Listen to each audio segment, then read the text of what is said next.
Hello, welcome to this week's edition of Kavanaugh's Corner, my legislative update on the progress of my bills here at the Arizona Legislature.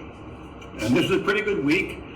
First, in the Senate Government Committee, my Homeowners Association political activity bill went through, which guarantees to HOA members the right to use community property to hold meetings that might be critical of the homeowners board, and lets them put up signs on homeowner-related issues and other general rights that we as Americans have under the Bill of Rights. Homeowners associations shouldn't be able to crush people's rights to dissent.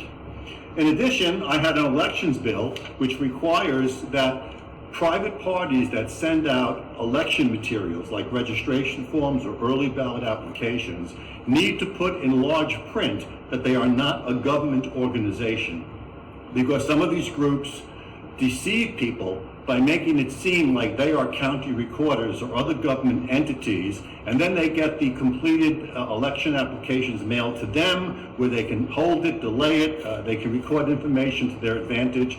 So they can still do these things, but no more deceiving people into thinking that they're the government. In my Appropriations Committee hearing, my $150 million budget allocation for border fencing on the border wall on the Arizona southern border was passed. In the Education Committee, my bill that would make hazing, not minor light hazing, but hazing that runs the risk of causing injury or even death, makes those acts illegal. Currently, they are not illegal in Arizona. In addition, a bill that I ran for the governor's office, making September 11th a school day event. This requires on September 11th that age-appropriate instruction be given to students about 9/11. Again, no specific time, it's not the whole day, it could be a very short presentation. And there's also going to be a curriculum developed by our State Board of Education to assist teachers in deciding what to say.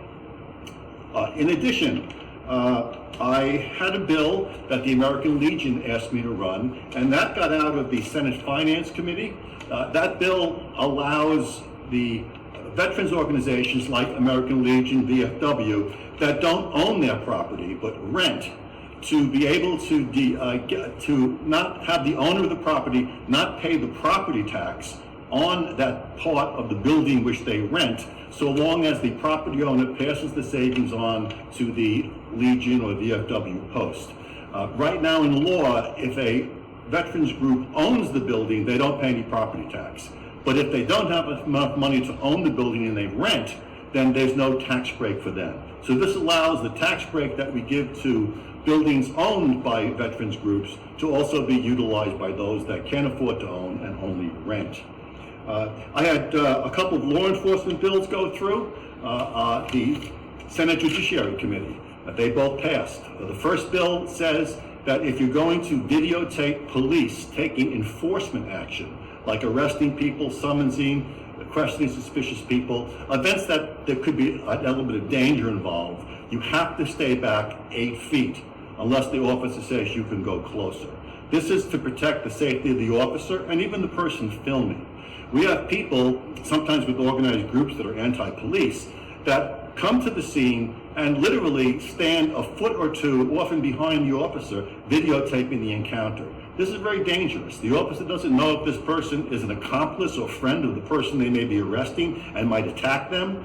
Even if they aren't, this is a distraction. The officer turns to see what's happening, and the person they're arresting punches the officer or discards evidence. So my bill simply says, keep back 8 feet. And by the way, that's about the distance that the camera filming me right now is. And I don't think anybody has a problem seeing me. I make exceptions. A person can film their own encounter with a police officer, assuming they're not being handcuffed or searched.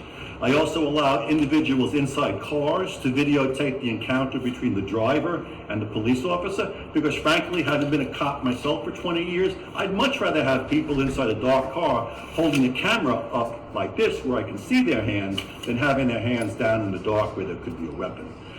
So those are some of the exceptions I made to make it a reasonable bill that I think can be a model nationwide to balance the constitutional right, which I don't deny, of individuals to videotape police doing their jobs with the needs to protect our officers from attack or distraction where evidence may be destroyed or discarded. That's this week's edition of Kavanaugh's Corner, and I'll see you next week.